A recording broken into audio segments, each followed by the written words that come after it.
Welcome back to the Black Line Blueprint. In this episode, we are going to talk about how to train around back pain, what is appropriate to train around, and also what modifications you need to make in order to keep making progress towards your fitness goals. Let's get right into it. So, the first thing is, should you train at all? So, the green flags versus the red flags. So, the green flags are things you can train around or just need to make some modifications for, and the red flags are you need to stop training and more than likely seek medical evaluation. So green flags, uh, the pain pretty much feels like stiffness or tightness, and improves as you warm up. Is mild to moderate during or after training and returns to baseline within 24 to 48 hours. Stays localized and isn't progressively getting worse, and then doesn't get worse throughout your workout. So the red flags would be pain that's constant or progressively worsening, pain radiating down the leg with significant numbness and weakness, loss of bowel and bladder control, night pain that doesn't improve with movement, severe pain with activities like standing or walking, and then pain following a recent fall, accident, or trauma. If any of these are present during your training, you want to pause training and seek medical evaluation. So, let's get right into the modifications here. So the goal isn't to avoid movement, it's to find what your lower back can actually tolerate and just keep going on with that. So the first thing is load. So one of the easiest ways to reduce the demands that's placed on the lower back is just to reduce the overall weight. If an exercise is increasing your symptoms, you can reduce the load instead of actually changing the exercise itself. So just simply reducing the load allow you to keep training that specific movement so you don't become deconditioned. So some examples of how to reduce the load, because it's not as simple as just, or it is as simple as reducing the weight on the bar, but you could also use other strategies to reduce the load. So one of the strategies would be, or some examples would be, take some weight off the bar. You can use lighter dumbbells or kettlebells or whatever implement you're using.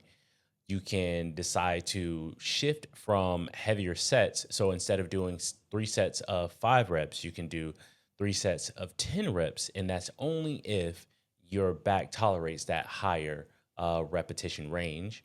And then the last thing could be, if needed, you can just modify or use a variation of that movement. Let's just say a squat pattern that's harder to load heavy. So instead of a back squat, you can choose a goblet squat instead, or instead of a back squat, maybe an overhead squat. So one movement that is a little bit more limited by the equipment or by the technicality of the movement would make you have to use a lighter load. So it kind of forces you into the lighter loads. Okay. So that is the load. So just reducing the overall load of the movement can definitely help um, reduce the stress on the lower back. So the next thing we're getting into is the volume. So fatigue changes how much your back can actually, or your lower back can actually tolerate. So too many sets, reps, hard training sessions can exceed your current capacity, even if the exercises itself are appropriate. So how do we modify the overall volume? We can do this by reducing the sets, repetitions, the number of exercises, reducing training frequency.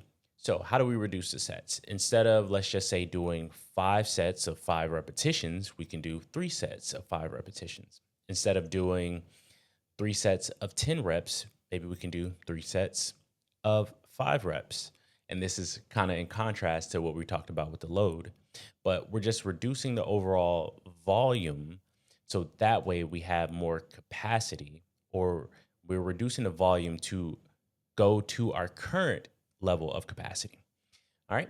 And then reducing the number of exercises. So instead of, or that challenges the lower back, right? So reducing the number of exercises that heavily load the lower back. So that can look like, instead of doing deadlifts and RDLs or deadlifts and good mornings in the same workout, you can just do deadlifts in the workout, or you can just do good mornings in the workout. Instead of doing back squats plus some RDLs in a workout, you can just do the back squats in the workout, or just the RDLs in the workout. Another way is reducing the frequency. So reducing the frequency can look like, instead of doing deadlifts 3 days a week, you only do deadlifts 2 days, or even one day during that week. And then you just build back up over time as your tolerance improves. Okay. So the next thing that we're getting into is the range of motion. So larger ranges of motion generally increase the movement demands placed on the joints and the muscles. So it doesn't mean that this is harmful. It just means that we can't tolerate that much right now. So reducing that stress on the joints and the muscles can allow us to recover and improve our tolerance to movements as we heal up, as that area becomes more tolerable to movement. So the next thing that we want to look at would be the modifications that we can make in this when it comes to range of motion. So the modifications would generally look like, instead of a conventional deadlift pulling off the floor with the bar in front of you, you could do a trap bar deadlift. Instead of pulling from the floor, you can pull from blocks when it comes to deadlifts. Instead of performing regular back squats, you can do box squats. Instead of performing a deep lunge, you can perform a step up, a low box step up. So these are different variations that just reduce the range of motion that you go through in that movement. So that way it can potentially take some of the stress load off the lower back.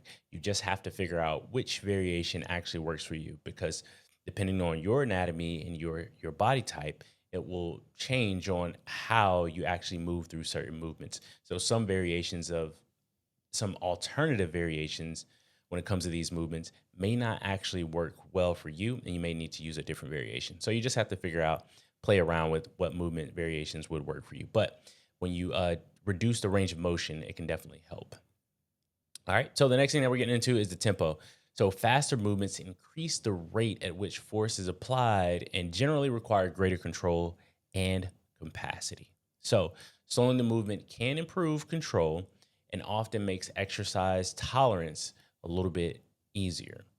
So instead of rushing through each repetition, you want to deliberately control the movement from start to finish. So what are some examples of kind of slowing this movement down? So that can look like using a 3 second lower. So let's just use a back squat for an example. So instead of just dive bombing down into the bottom of the squat, you can use a 3 second count on the way down. So as you go down, you count 1, 2, 3, then back up. Again, 1, 2, 3, and then back up. So I like to say like 1 Mississippi or 2 Mississippi. So that way it actually is a good count instead of it being like 1, 2, 3. That'd be the same thing as you dive bombing in the bottom of a squat. The next thing you could think about would be adding a pause in the bottom of the movement. So if it's a squat, you can pause for 2 to 3 seconds in the bottom. So that slows the movement down and also reduces that bounce, that stretch reflex that's required for the movement. So again, you just have more control over the movement itself. And let's just say if you're doing a press overhead, that just kind of means you're pausing at the top of the press. And then if we're looking at the press in our lower for that 3 seconds, it would be press to the top and then lower for 3 seconds on the way down. The other thing is using a 3 second ascent instead. So if you're coming out of the bottom of the squat, coming out with a 1,000, 2, 1,000, 3, 1,000, or 1 Mississippi, 2 Mississippi, 3 Mississippi on the way up.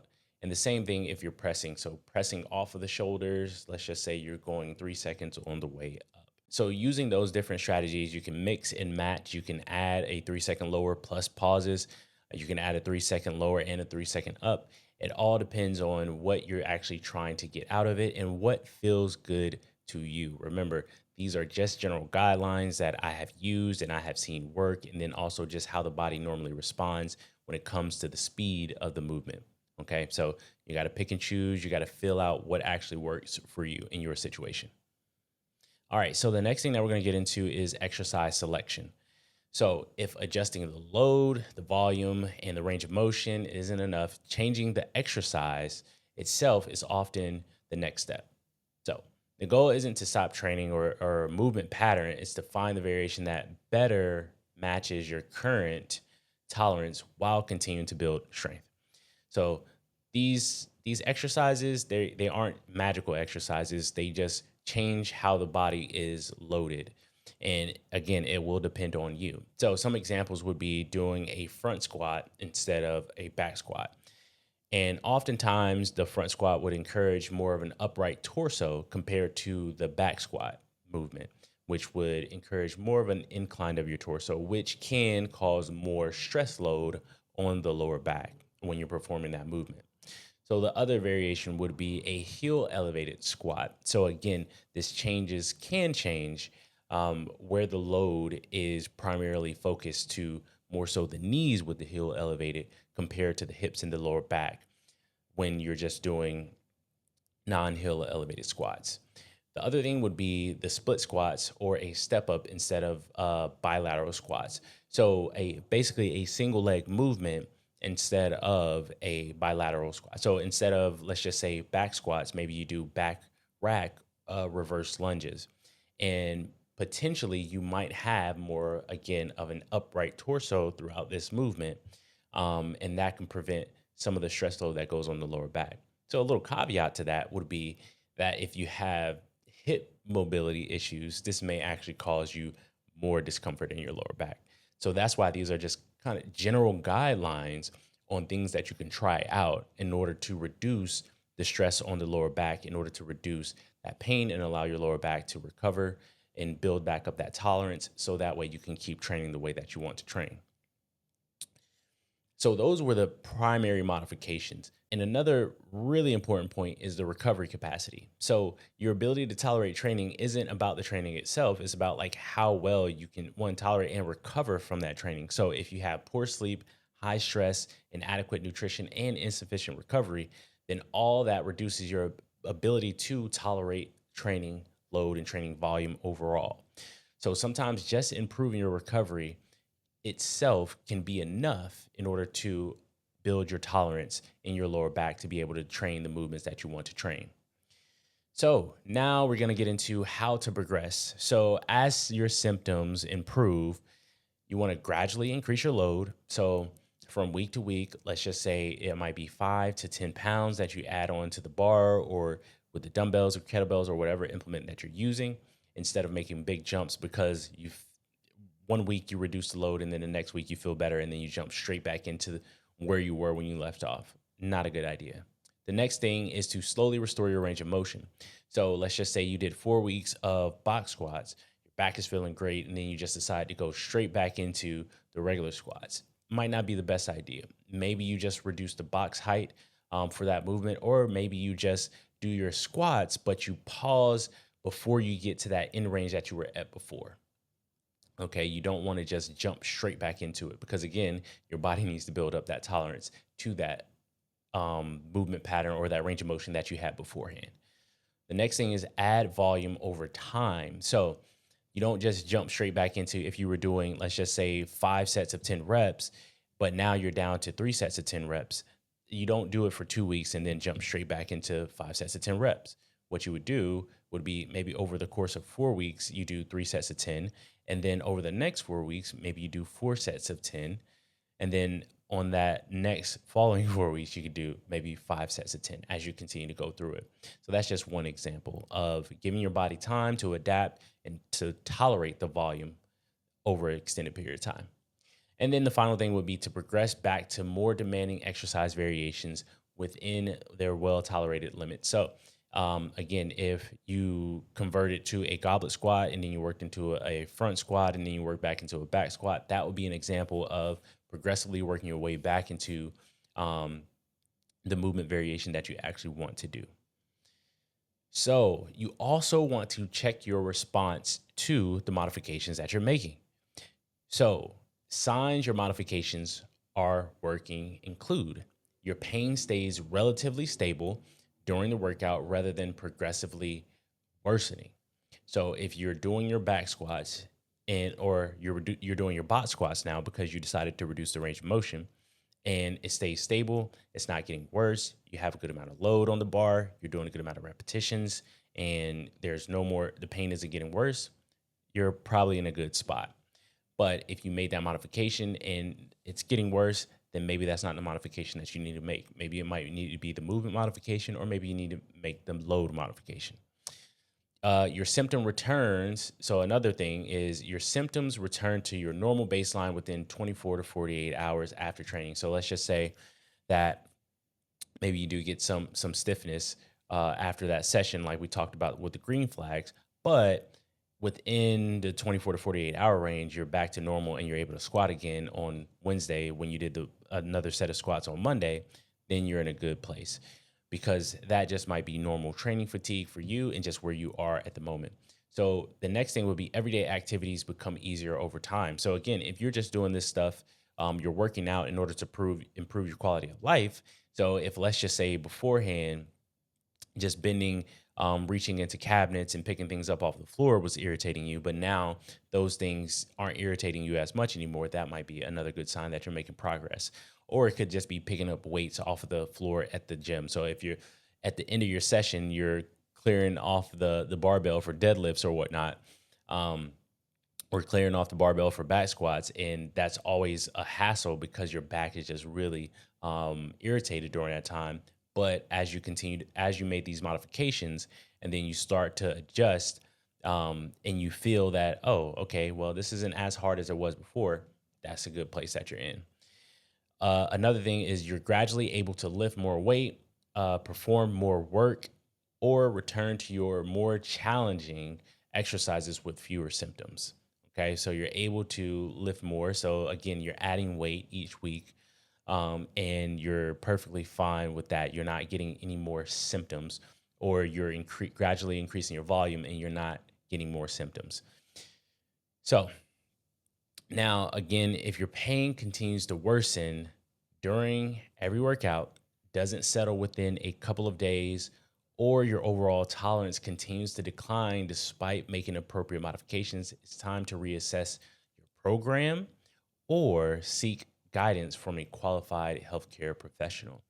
So you don't want to just keep making these modifications and trying different modifications and you're getting worse, right? You don't want to be like, oh, okay, well, I tried the load, your back pain's getting worse, and then you're like, okay, maybe it's the volume, and then it's still getting worse. You want to just try the modifications sooner than later, and then you should, again, if the green flags that we discussed before, if all it is a tolerance thing, you should just be able to make the modifications and see improvements fairly soon in your symptoms. And if you're not, then it is very wise to go ahead and seek a medical evaluation. All right. So most exercise related back pain doesn't necessarily mean you have to stop training. Sometimes it's just the modifications that you need to make to your training to build back up that capacity and that tolerance to those movements, because it could be a ton of different things going on that could be contributing to that pain. And oftentimes what I've seen with people is just that they were doing way too much, and they just went beyond their recovery capacity. And it's non-specific because they don't have any specific um, issue that's like, oh, you had a trauma or you had an accident or a fall that caused some type of issue there, right? So it was just non-specific pain that they had going on, and more than likely is due to an tolerance issue with their training. And if you're unsure about what to modify in your training, you can book a free call with me by going to the link in the description, and we'll pretty much figure out what modifications you need to make in your training in order to keep training and making progress towards your specific fitness goal. Thanks again for tuning in, and I'll see you in the next one.